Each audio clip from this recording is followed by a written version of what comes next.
Hello there folks, I'm Dan Brown from Sort of Relaxing, and tonight I would like to share a few thoughts with you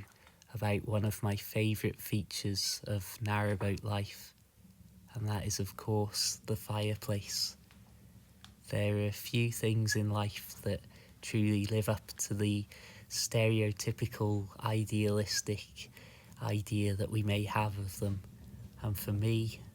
sitting down and seeing the fire take hold and really start sending out the heat on a winter's night down a dark, desolate towpath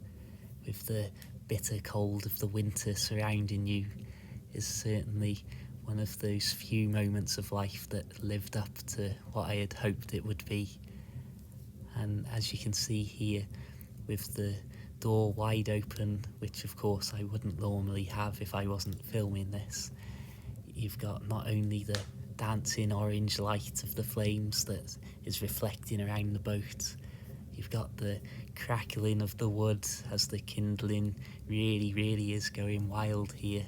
but also you might hear in the background, because the door's open and there's that huge airflow going in there, as sadly all of the warm air is being sucked straight up through the chimney, there's that low rumble of the air roaring through, and even that itself is something that I hadn't anticipated or expected from a fire like this before I'd ever set foot on a narrowboat, but it adds almost another layer of that white noise calming effect to having the fire going on those cold winter evenings. I think that one of the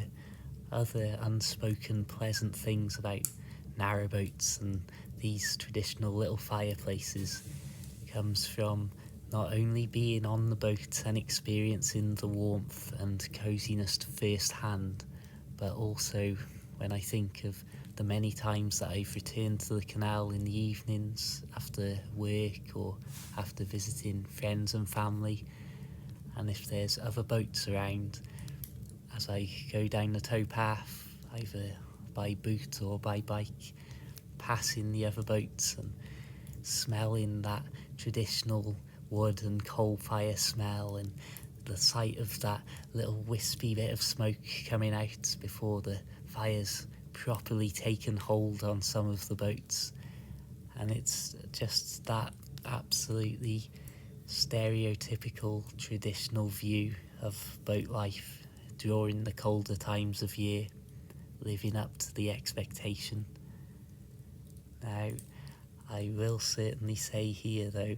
there are plenty of times where I've underestimated just how much fuel might be needed, and even to recent times I've still been caught out and found myself waking up in the small hours to an extremely chilly boat. And there's definitely moments, maybe around 4 a.m, where I've been trying to stoke the fire back up and get new kindling alight and pile on the coal, and